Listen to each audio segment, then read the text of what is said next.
ಶಾಸಕ ಎಸ್ಎನ್ ಸುಬ್ಬಾರೆಡ್ಡಿಗೆ ಸಿಗದ ಮಂತ್ರಿಗಿರಿ ಬಾಗೇಪಲ್ಲಿಯಲ್ಲಿ ಬೆಂಬಲಿಗರಿಂದ ಭುಗಿಲೆದ್ದ ಆಕ್ರೋಶ. ಶಾಸಕರ ಮನೆ ಬಳಿ ಸಾವಿರಾರು ಕಾರ್ಯಕರ್ತರು ಜಮಾವಣೆ ಆಗಿಬಿಟ್ಟಿದ್ದಾರೆ. ನಾಳೆ ಕ್ಷೇತ್ರದ 3 ತಾಲೂಕುಗಳ ಬಂದ್ಗೆ ಕರೆಯನ್ನ ಕೊಟ್ಟಿದ್ದಾರೆ. ಅವರಿಗೂ ಒಂದು ಸಚಿವ ಸ್ಥಾನ ಸಿಗಬೇಕಿತ್ತು. ನಾವು ನಿರೀಕ್ಷೆಯನ್ನೇ ಇಟ್ಕೊಂಡಿದ್ವಿ. ನಮ್ಮ ಕ್ಷೇತ್ರದಲ್ಲಿ ಒಳ್ಳೆ ಕೆಲಸಗಳನ್ನು ಮಾಡಿದ್ದಾರೆ, ಆದ್ರೆ ಸಚಿವ ಸ್ಥಾನ ಸಿಗಲಿಲ್ಲ. ಬಾಗೇಪಲ್ಲಿಯಲ್ಲಿ ಅವರ ಬೆಂಬಲಿಗರು ಆಕ್ರೋಶವನ್ನು ವ್ಯಕ್ತಪಡಿಸ್ತಾ ಇದ್ದಾರೆ. ಶಾಸಕರ ಮನೆ ಬಳಿ ಸಾವಿರಾರು ಕಾರ್ಯಕರ್ತರು ಜಮಾವಣೆ ಆಗಿದ್ದಾರೆ. ನೋಡಿ, ನಾಳೆ ಕ್ಷೇತ್ರದ 3 ತಾಲೂಕುಗಳನ್ನು ಬಂದ್ ಮಾಡ್ತೀವಿ.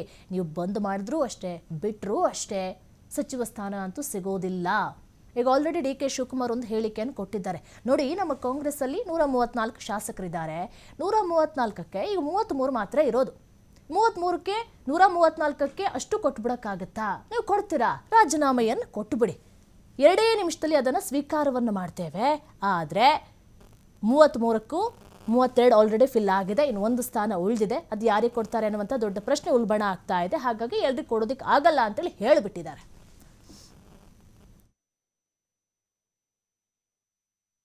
ವಿಧಾನಸಭಾ ಕ್ಷೇತ್ರದ ಎಸ್ಎನ್ ಸುಬ್ಬಾರೆಡ್ಡಿ ಅವರಿಗೆ ಏನು ಶಾಸಕ ಸ್ಥಾನ ಕೈತಪ್ಪಿರುವಂತಹ ವಿಚಾರವಾಗಿ ಇವತ್ತೇನು ಅವರು ಮನೆಯಲ್ಲಿ ಸಹ ಇವತ್ತು ನಾಳೆ ಬಂದ್ ಮಾಡೋದಕ್ಕೆ ಒಂದು ಸಿದ್ಧತೆ ನಡೆತಿರುವಂಥದ್ದು. ಅದೇ ರೀತಿಯಲ್ಲಿ ಸಹ ಅವರು ಬೆಂಬಲಿಗರು ಸಹ ಇವತ್ತು ರಾಜೀನಾಮೆಗೆ ಸಹ ಒಂದು ಸಿದ್ಧತೆ ಆಗಿರುತ್ತದೆ. ತಾವು ನೋಡ್ತಿರ್ಬೋದು, ಏನು ಸುಬ್ಬಾರೆಡ್ಡಿ ಒಂದು ಮನೆ ಹತ್ರ ಸಹ ಒಂದು ಕಾರ್ಯಕರ್ತರಿಗೆ ಒಂದು ಯಾವ ರೀತಿ ಸೇರಿದ್ದಾರೆ ಮತ್ತು ಯಾವ ರೀತಿ ಒಂದು ಸಭೆ ಮಾಡ್ತಿದ್ದಾರೆ ಅನ್ನೋದು ನೋಡ್ಬೋದು. ಆದರೆ ಸಚಿವ ಸ್ಥಾನ ಏನಾದರೂ ಕೊಡಲಿಲ್ಲ ಅಂದರೆ ನಾವು ಏಕಾಏಕಿ ಏನು 3 ತಾಲೂಕಿದೆ, 3 ತಾಲೂಕಿನ ಸಹ ಒಂದು ಬೆಂಬಲಿಗರು ಸಹ ಆಲ್ಮೋಸ್ಟ್ ಎಲ್ಲವೂ ಸಹ ಒಂದು ರಾಜೀನಾಮೆ ಕೊಡುವುದಾಗಿ ಸಹ ಇವತ್ತು ಹೇಳ್ತಿರುವಂಥದ್ದು. ತಾವು ನೋಡೋದು, ಈಗ ಸುಬ್ಬಾರೆಡ್ಡಿ ಮನೆ ಹತ್ರ ತಾವು ನೋಡ್ಬೋದು, ಈಗ ಬೆಂಬಲಿಗರು ಯಾವ ಒಂದು ರೀತಿಯಲ್ಲಿ ಸಹ ಒಂದು ಸಚಿವ ಸ್ಥಾನಕ್ಕಾಗಿ ಅವ್ರು ಬೆಂಬಲಿಗರು ಇದು ಮಾಡ್ತಾರೆ ಅಂತೇಳಿ ಅವ್ರನ್ನೇ ಕೇಳಿಪಡಿ. ಬನ್ನಿ. ಖಂಡಿತವಾಗೂ ಸೀನಿಯರ್ ಇದ್ದಾರೆ. ಇವರಪ್ಪ CM ಆಗಿಲ್ಲ, ಇವರಪ್ಪಗೆ AICC ಅಧ್ಯಕ್ಷರಾಗಿಲ್ಲ, ಇವರಪ್ಪ DCC ಅಧ್ಯಕ್ಷರಾಗಿರಲಿಲ್ಲ. ಅದಾಗಿದ್ದರೆ ಖಂಡಿತವಾಗ್ಲೂ ಕೊಡ್ತಾ ಇದ್ರು. ಯಾಕಂದರೆ ಈ ಕರ್ನಾಟಕದಲ್ಲಿ ಆಗಿರೋದು ಅದೇ. ಯಾವಾಗ AICC ಅಧ್ಯಕ್ಷರ ಮಕ್ಕಳು, ಮಾಜಿ ಮುಖ್ಯಮಂತ್ರಿ ಮಕ್ಕಳು 1ನೇ ಸಲ ಆಗಿದ್ರು, 2ನೇ ಸಲ ಆಗಿದ್ರು ಕೊಡ್ತಾರೆ. ಈ ಕಾಮನ್ ಆಗಿ ಬಂದು ಜನತೆಯ ಆಶೀರ್ವಾದದಿಂದ 3 ಸಲ 4 ಸಲ ಆಗಿರುವಂಥ MLAಗೆ ಸಚಿವ ಸ್ಥಾನ ಕೊಡ್ತಾ ಇಲ್ಲ.